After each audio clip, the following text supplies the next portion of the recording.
तो 75% अगर बच्चों का नहीं तो कन्फ्यूजन रहता है कि मैं जेईई मेंस के लिए एलिजिबल हूँ या नहीं हूँ। ऐसा कुछ भी नहीं है।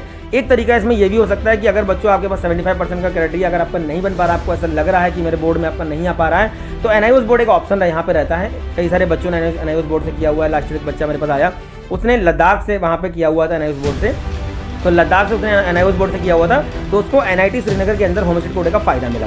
तो अगर ऐसा पॉसिबल है कि आप एनआईओएस बोर्ड से अगर कर सकते हैं। साल 2024 की काउंसलिंग हो गई है खत्म। अब साल 2025 का बच्चे वेट कर रहे हैं कि जेईई मेंस का एग्जाम और जेईई एडवांस का एग्जाम कब होगा। जेईई मेंस का एग्जाम आपका साल में 2 बार होता है, जो कि आपका जनवरी में होना है और अप्रैल में होना है। नवंबर के फर्स्ट वीक में पिछले साल इसका फॉर्म आ गया था, इस बार भी उम्मीद है कि नवंबर के फर्स्ट वीक में फॉर्म आपका आ जाएगा। काउंसलिंग आपकी जो काउंसलिंग कुछ आपकी रह गई, कुछ जीएफटीआईज की, अभी आईजीडीटीओ की भी काउंसलिंग हुई, जिसकी 25 सितंबर को बुलाया गया था बच्चों को वैकेंट सीट के लिए।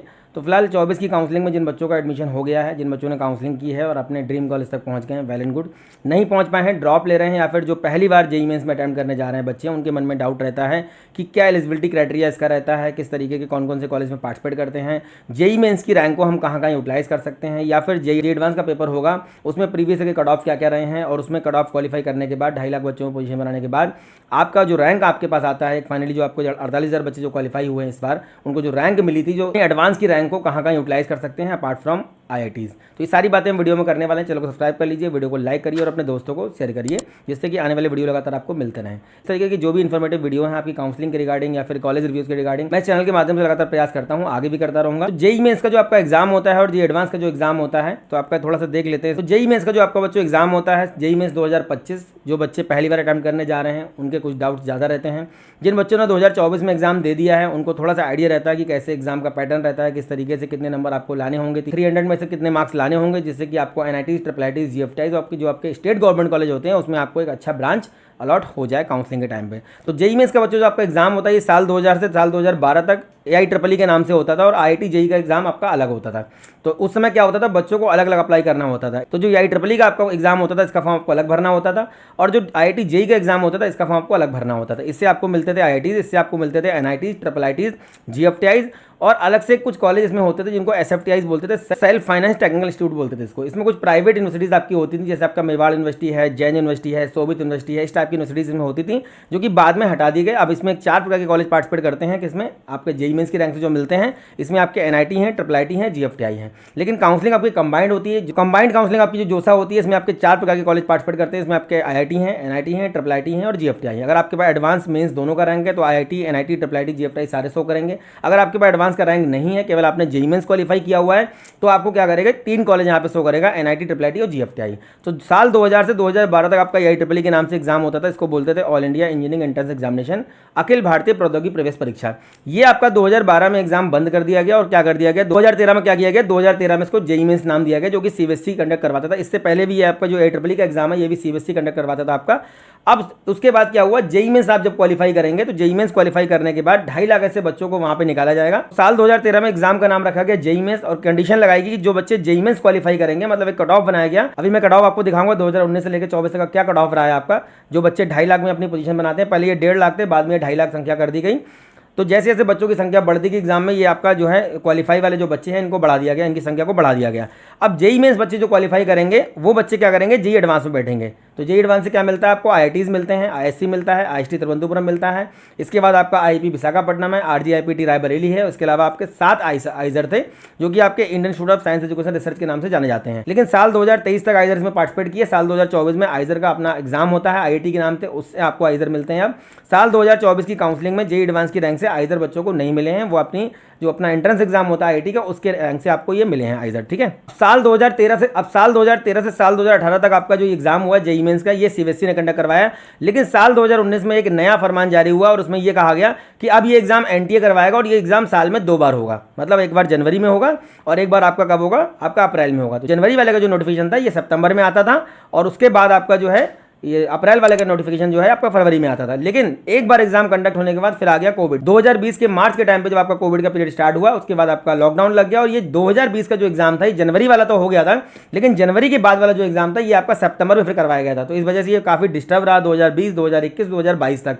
2023 में सेशन अपना लाइन पे आया, और एज इट इज आपका टाइम से एग्जाम करवाया जाने लगा।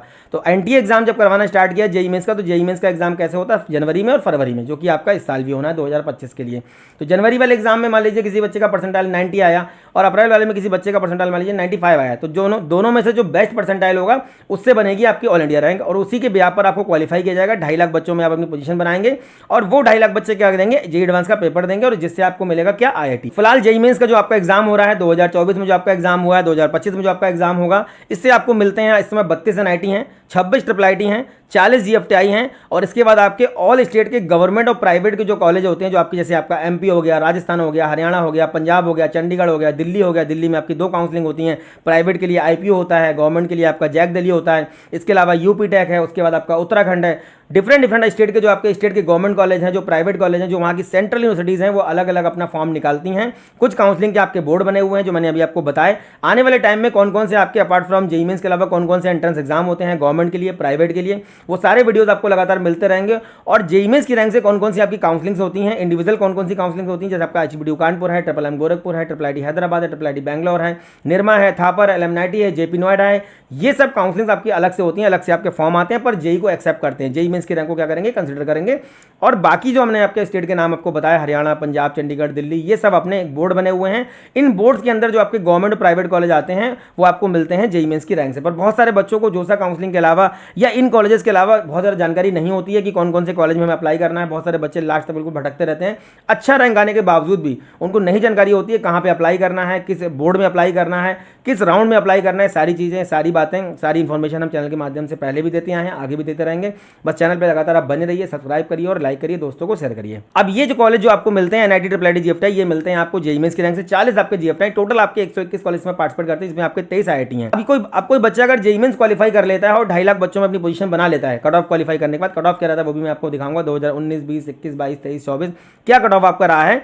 अब उसके बाद क्या ये 2.5 लाख बच्चे क्या करेंगे, उसके बाद ये 2.5 लाख बच्चे क्या करेंगे, जेईई एडवांस का पेपर देंगे। अब जेईई एडवांस में जो 2.5 लाख बच्चा क्वालिफाई होता है, सारे बच्चे जेईई एडवांस का पेपर नहीं देते हैं। उसमें से 1,80,000, 1,90,000 इस टाइप के बच्चे उसमें पार्टिसिपेट करते हैं, क्योंकि बहुत सारे बच्चों को अटैम्प्ट नहीं होता है। बहुत सारे बच्चे क्या करते हैं कि उनके पास परसेंटेज नहीं 75%, इसलिए एग्जाम नहीं देते हैं। बहुत सारे बच्चे क्या करते हैं कि उनका प्रिपरेशन अभी नहीं सही से हो पाया, तो इसलिए वो ड्रॉप करते हैं, नेक्स्ट ईयर के लिए प्रिपरेशन करते हैं। तो ऐसे काफी सारे बच्चे हैं जो ड्रॉप कर देते हैं और सारे बच्चे मतलब 2.5 लाख बच्चे जो क्वालिफाई हुए हैं डिफरेंट आपकी कैटेगरी के, वो सारे बच्चे एडवांस का पेपर में अप्लाई नहीं करते हैं। तो लगभग 1,80,000, 1,90,000 के आसपास बच्चे जो है अप्लाई करते हैं और उसके बाद लगभग 48,000 बच्चों को ये मिलती है किसकी, जेईई एडवांस की रैंक। और सारे बच्चों को आईआईटी नहीं मिलता है, उसमें से भी 17,900 सीटें आपकी आईआईटी के अंदर हैं। अब ये आईआईटी इस समय 23 हैं। इसके अलावा IIT Bangalore, IIT Thiruvananthapuram, Indian institute of petroleum energy Visakhapatnam और आरजीआईपीटी अमेठी। इससे पहले इसमें आइजर भी मिला करते थे, आइजर 2023 के बाद हट गए। अब वो आईआईटी का अपना एग्जाम होता है, उससे मिलते हैं आपको आइजर बीएसएमएस 5 ईयर कोर्सेज के लिए। अब जेईई मेंस का एलिजिबिलिटी क्राइटेरिया क्या रहता है, देखिए इसमें साफ साफ लिखा हुआ है कि 12th आपको पास होना चाहिए। बहुत सारे बच्चों में कंफ्यूजन रहता है कि मेरा 12th में 75% नहीं है, या फिर मैं टॉप 20 परसेंटाइल में अगर नहीं आ पा रहा हूँ। टॉप 20 परसेंटाइल की बोर्ड जो है अपनी एक मेरिट निकालते हैं, बाकायदा एक लिस्ट आती है, उसमें आपके नंबर आगे लिखे होंगे कि आपको, जैसे मान लीजिए 500 का आपका पेपर हो रहा है, टोटल 5 सब्जेक्ट का, तो 500 में से कितने मार्क्स आपके होने चाहिए कि आप अपने बोर्ड की टॉप 20 परसेंटाइल में आ रहे हों। तो ये आपका उस टाइम पे काउंसलिंग के टाइम पे आता है, इसको आप देख सकते हैं। तो 75% अगर बच्चों का नहीं, तो कंफ्यूजन रहता है कि मैं जेईई मेंस के लिए एलिजिबल हूं या नहीं हूं। ऐसा कुछ भी नहीं है। एक तरीका इसमें यह भी हो सकता है कि अगर बच्चों आपके पास 75% का क्राइटेरिया अगर आपका नहीं बन पा रहा, आपको ऐसा लग रहा है कि मेरे बोर्ड में आपका नहीं आ पा रहा है, तो एनआईओएस बोर्ड एक ऑप्शन यहाँ पे रहता है। कई सारे बच्चों ने एनआईओएस बोर्ड से किया हुआ है। लास्ट एक बच्चा मेरे पास आया, उसने लद्दाख से वहाँ पे किया हुआ था एनआईओएस बोर्ड से, तो लद्दाख से उसने एनआईओएस बोर्ड से किया हुआ था, तो उसको एनआईटी श्रीनगर के अंदर होम स्टेट कोटे का फायदा मिला। तो अगर ऐसा पॉसिबल है कि आप एनआईओएस बोर्ड से अगर कर सकते हैं, तो अगर आप 11th में हैं, 10th पास अगर आप किए हुए हैं, या फिर 12th आप करना चाहते हैं। अब एक बार इसमें और ध्यान रखनी, मान लीजिए आप कोटा गए कोचिंग करने के लिए, आपने राजस्थान से कोटा से 12th कर लिया, जो कि ईजी होता है बच्चों के लिए, वहीं पर कोचिंग करना है, वहीं से 12th कर लिया। लेकिन होम स्टेट कोटे का कोई फायदा नहीं मिलता है। एनआईटी जो जयपुर है उसका होम स्टेट कोटा इतना स्ट्रॉन्ग नहीं है, उतना ज़्यादा फायदा वहाँ पर नहीं मिल पाता, बल्कि मैं देखता हूँ कि कई बार बाहर वाले बच्चों को ज़्यादा फायदा मिल जाता है और लगभग 40 से 45,000 रैंक पर सब कुछ वहाँ पर बंद हो जाता है, इंक्लूडिंग मटेरियल साइंस। तो यहाँ पे अगर मान लीजिए राजस्थान से आपने 12th किया हुआ है, अब आपको लग रहा है कि आपका 75% नहीं बन पाया है, अब आपने मान लीजिए किसी दूसरे बोर्ड से, किसी दूसरे स्टेट से, एनआईओएस बोर्ड के किसी सेंटर से, किसी मान लीजिए यूपी से, उत्तराखंड से या पंजाब से आपने 12th कर लिया, तो आपका पहला वाला जो बोर्ड का मार्कशीट है वही कंसिडर किया जाएगा, दूसरा कंसिडर आपका नहीं किया जाएगा। ये उन बच्चों के लिए जिन्होंने अभी 12th नहीं किया हुआ है और उनको ऐसा लग रहा है कि 12th में उनका इतना परसेंट नहीं आ पाएगा, तो वो एनआईओएस बोर्ड से कर सकते हैं। एनआईओएस बोर्ड का इसमें साफ साफ दिया हुआ है इनके ब्राउज़र में कि एनआईओएस बोर्ड का आपका जो सेंटर बनेगा, मान लीजिए सेंटर आपका बिहार में बनता है, तो होम स्टेट कोटे का फायदा आपको एनआईटी पटना के अंदर मिलेगा। मान लीजिए एनआईओएस का सेंटर आपका हिमाचल प्रदेश के अंदर है, होमस्टेड कोटे का फायदा कहाँ मिलेगा? एनआईटी हमीरपुर के अंदर मिलेगा। मान लीजिए आपका एनआईओएस बोर्ड का सेंटर पंजाब के अंदर है, तो आपको होमस्टेड कोटे का फायदा कहाँ मिलेगा? एनआईटी जालंधर के अंदर मिलेगा। तो ये की तरीका उन बच्चों के लिए है, एनआईओएस बोर्ड से आप कर सकते हैं। अगर आपको ऐसा लग रहा है कि बोर्ड में परसेंटेज आपका नहीं बन पा रहा है या नहीं बन पाएगा, ऐसा कुछ अगर आपको लग रहा है, तो यहाँ पे देखिए साफ साफ लिखा हुआ है 12th का बोर्ड आपका जो है, इसमें कोई क्राइटेरिया नहीं है कि आपका इतना परसेंट होना चाहिए जेईई मेंस के एग्जाम में बैठने के लिए, क्योंकि जेईई मेंस के पेपर को देने के बाद बहुत सारी ऐसी काउंसलिंग है जहां पे 45% 55% भी कंसीडर कर लिया जाता है। स्टेट के कई सारे ऐसे बोर्ड हैं जिसमें आपका एमपी है, यूपी है, उत्तराखंड है और भी बहुत सारे ऐसे स्टेट हैं। स्टेट गवर्नमेंट कॉलेज में जाने के लिए आपका 55%, कैटेगरी में 50% ये कंसीडर होता है। तो बच्चों अगर आपका 75% नहीं है तो परेशान होने की जरूरत नहीं है। जेईई मेंस के एग्जाम में बैठने के लिए, पार्टिसिपेट करने के लिए आपका कोई भी एलिजिबिलिटी क्राइटेरिया यहाँ पे ऐसा मेंटरी नहीं दिया गया है। और ये बोर्ड आपके दिए गए हैं, आप किसी भी स्टेट बोर्ड से किए हों, सेंट्रल बोर्ड से हो, या फिर आप आईसीएससी बोर्ड से हैं, या फिर एनआईओएस बोर्ड से हैं। एक आपका आईवी बोर्ड रहता है, कैम्ब्रिज इंटरनेशनल एग्जामिनेशन आपके होते हैं। इसके अलावा सेंट्रल जो आपकी यूनिवर्सिटी जैसे आपका बीएचयू है, एएमयू है या फिर डीयू है, यहाँ से भी अगर आपने 12th किया हुआ तो आपका कंसिडर यहाँ पे कर लिया जाएगा। एज क्राइटेरिया यहाँ पे क्या मांगा जाएगा? देखिए यहाँ पे लिखा हुआ है देयर इज नो एज, यहाँ पे साफ साफ लिखा हुआ है there is no age limit criteria. तो कोई एज लिमिट, कोई भी बच्चों यहाँ पे एज का लिमिट क्राइटेरिया यहाँ पे नहीं दिया गया है। हाँ, यहाँ पे साफ साफ ये लिखा हुआ है कि अगर 2025 में आप जेईई मेंस के एग्जाम में बैठने जा रहे हैं तो आपका 2023 2024 का 12th होना चाहिए, उससे पहले का कंसीडर नहीं किया जाएगा। या फिर 2025 में आप अपेयरिंग कर रहे हो, मतलब अपेयरिंग हो, आप 2025 में एग्जाम देने वाले हो बोर्ड का जो आपका फरवरी में आपका होने वाला है। सब्जेक्ट यहाँ पे दिए हुए, देखिए आपको फिजिक्स, केमिस्ट्री, मैथमेटिक्स तो कंपलसरी है, और एक लैंग्वेज, इसके अलावा कोई एक सब्जेक्ट आपका और होना चाहिए। उसमें कंप्यूटर हो सकता है, कुछ और भी हो सकता है, जो भी सब्जेक्ट आपने लिया हुआ है। इनके अलावा ये सारे सब्जेक्ट आपके यहाँ पे कंसिडर किए जाएंगे। ये रहा हमारा प्रीवियस क्वेश्चन का कट ऑफ, जैसे हमारा 2019, 20, 21, 22, 23, 24। देखिए 2019 में जनरल का जो कट ऑफ था 89.75, 20 में 90.37, 21 में 87.89, 22 में 88.41, 23 में 90.77 और 24 में हमारा 93.23। देखिए लगातार कट ऑफ आपको बढ़ते हुए दिख रहा है। 2019 के बाद थोड़ा सा बढ़ा, उसके बाद फिर नीचे चला गया, उसके बाद फिर देखिए 24 में बढ़ रहा है, क्योंकि बच्चे इस बार 14 लाख के आसपास हो गए थे और इस बार भी उम्मीद है कि लगभग 14-15 लाख के आसपास बच्चा अटैम्प्ट करेगा जेईई मेंस का एग्जाम 2025 के लिए। तो ये आपका कैटेगरी वाइज देखिए यहाँ पे कट ऑफ दिया हुआ है, जिसको आप देख सकते हैं। ये कट ऑफ जब आप क्वालिफाई करेंगे तभी आप उन 2.5 लाख बच्चों में अपनी पोजीशन बना पाएंगे, जिससे कि आप जेईई एडवांस के पेपर में बैठने के लिए एलिजिबल हो जाएंगे। ठीक है, ये वो बच्चे हैं जो जेईई एडवांस के एग्जाम में क्वालिफाई हुए हैं 2024 के एग्जाम में। 96,187 बच्चे हमारे ओपन के थे, और ओपन फिजिकल हैंडीकैप के कितने बच्चे थे? 5063। टोटल बच्चे कितने थे? 1,01,250 टोटल। इस तरीके से कैटेगरी वाइज बच्चे हम देखेंगे तो यहाँ पे टोटल हमारी 2,50,000 बच्चे क्वालिफाई किए गए थे 2024 के लिए। तो जेईई एडवांस के एग्जाम को क्वालिफाई करने के बाद क्या होता है, आपको क्या क्या मिलते हैं? आईआईटी मिलता है। जेईई एडवांस का जब एग्जाम क्वालिफाई आप करते हैं, 48,000 बच्चों को रैंक मिली थी इस बार। रैंक मिलने के बाद अगर आपका रैंक लगभग 20-22 हज़ार के आसपास आ रहा है, लगभग 22-23 हज़ार रैंक तक के बच्चों को आईआईटीज मिल जाते हैं, और वो लास्ट वाली ब्रांचेज उनको मिलती हैं। आईआईटी खड़गपुर है, या फिर मद्रास है, या फिर आईएसएम धनबाद है, या फिर नए वाले आईआईटीज में सिविल मैकेनिकल वगैरह हो सकता है बच्चों को मिल जाती हो। पहले आइजर भी मिल जाते थे, पर आइजर इस बार हटा दिए गए हैं। आइजर मिलेंगे आईआईटी के अपने जो एग्जाम होता है उससे।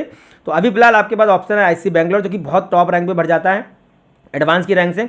आईआईटी तिरुवनंतपुरम, आईआईपी विशाखापट्टनम और आरजीआईपी रायबरेली, ये आपके कॉलेज हैं जो आपको जेईई एडवांस के रैंक से मिलते हैं। एडवांस के लिए एज लिमिट दिया हुआ है, यहाँ पे क्या दिया हुआ है? Candidate should have been born after October 1 2000, ये 2000 दिया हुआ है। यहाँ पे लिखा हुआ है 1 अक्टूबर सन 2000, पहले का नहीं होना चाहिए, मतलब 2025 का जो ये फॉर्म आएगा तो ये उसमें चेंज कर देंगे, ये 2024 के लिए था। अब यहाँ पे देखिए 5 ईयर का जो है एज रिलैक्सेशन मिल जाता है उन बच्चों को जो एससी एसटी या फिजिकल हैंडीकैप से बिलोंग करते हैं, मतलब उनका 2005 भी चल जाएगा। अब इसके बाद यहाँ पे देखिए लिखा हुआ है 75% का क्राइटेरिया मेंटरी है, कि अगर आपका 75% नहीं है। इस बार भी बहुत सारे ऐसे बच्चे थे जिनका अच्छा रैंक था, उन्होंने काउंसलिंग में पार्टिसिपेट किया, उनको आईआईटीज मिले, और बहुत सारे ऐसे बच्चे हैं जिन्होंने कोर्ट केस वगैरह भी दायर किए हैं कि हमको आईआईटी मिला हुआ है, हमने इंप्रूवमेंट दिया हुआ है और हमें मौका दिया जाए अपने इंप्रूवमेंट के रिजल्ट का वेट करने का, जिससे कि हमारा 75% वहाँ पे आ जाएगा और हमारी सीट को कैंसिल ना किया जाए। और अगर आप कैटेगरी में हैं तो आपका 65% होना चाहिए, या फिर आप अपने बोर्ड का जो 12th का बोर्ड एग्जामिनेशन है उसके टॉप 20 परसेंटाइल में अपनी जगह बना रहे हो, तो आप उसके लिए एलिजिबल होंगे। किसके लिए? आईआईटी के लिए। अगर आपने जेईई एडवांस क्वालिफाई कर लिया, आपका रैंक मान लीजिए 5000 आ गया, 2000 आ गया, आपको आईआईटी बॉम्बे मिल गया, रुड़की मिल गया, बनारस मिल गया, कुछ भी मिल गया, मिल जाएगा, काउंसलिंग करेंगे बिल्कुल मिलेगा, मिलता है बच्चों को। लेकिन जब आप रिपोर्टिंग करने के लिए कॉलेज में जाएंगे तो आपकी वो सीट कैंसिल कर दी जाएगी, क्योंकि आपके पास 12th का 75 का मार्कशीट वहाँ पर अगर नहीं है तो। अगर आप वहाँ पे 12th का मार्कशीट अपना नहीं दिखा पाए तो आपकी सीट वो कैंसिल कर दी जाएगी। यहाँ पे देखिए आपका अटैम्प्ट दिए हुए हैं, कितने अटैम्प्ट इसके लिए जरूरी होते हैं। देखिए आईआईटी के लिए 2 अटैम्प्ट आपको मिलते हैं, एक आपको मिलता है 12th के साथ, एक आपको मिलता है 12th के बाद। मतलब 2025 का जो बच्चा जेईई मेंस का एग्जाम देगा, क्वालिफाई करेगा एडवांस के एग्जाम में, जो कि मई में आपका होता है, तो आप एडवांस के एग्जाम में जब बैठेंगे तो एडवांस के एग्जाम में बैठने के लिए आपका जो 12th है वो या 2024 का होना चाहिए, या फिर आप 2025 में अपेयर कर रहे हो, इससे पहले का 12th आपका यहाँ पे नहीं चलेगा। तो ये आपका जेईई एडवांस और जेईई मेंस का एलिजिबिलिटी क्राइटेरिया है, ये आपके कॉलेज में पार्टिसिपेट पार्टिसिपेट करते हैं। तो जितने भी ऐसे बच्चे हैं जिन्होंने 2024 में एग्जाम दिया था, काउंसलिंग में पार्टिसिपेट किया था, उनको थोड़ा सा आइडिया होगा। पर जो बच्चे बिगिनर हैं, पहली बार अटेम्प्ट करने जा रहे हैं, अपनी अच्छे से आप प्रिपरेशन करिए। नवंबर के फर्स्ट वीक में आपका ये फॉर्म आ जाएगा, जनवरी में आपका एग्जाम होगा। इसके अलावा जितने भी आपका एंट्रेंस एग्जाम होते हैं, apart from JEE Mains, MSCT है, गुड सेट है, उसके अलावा आपका जो है बिट्स, उसके अलावा आपका बिट्स प्लानी है, वीआईटी है, उसके अलावा आपका डब्ल्यूबीजेई है, उसके अलावा आपका बिट्स प्लानी है, उसके अलावा आपका नेस्ट है, उसके बाद आपका यूजीडब्ल्यू का एग्जाम होता है, ट्रिपल आईटी हैदराबाद। तो जितने भी आपके गवर्नमेंट प्राइवेट एंट्रेंस एग्जाम होते हैं, पूरा एक रोड मैप हम हर साल बच्चों को बताते हैं किस तरीके से आपको रोड मैप को फॉलो करना है, कौन कौन से एंट्रेंस एग्जाम के आपके फॉर्म भरने हैं, रिसर्च के लिए, इंजीनियरिंग के लिए,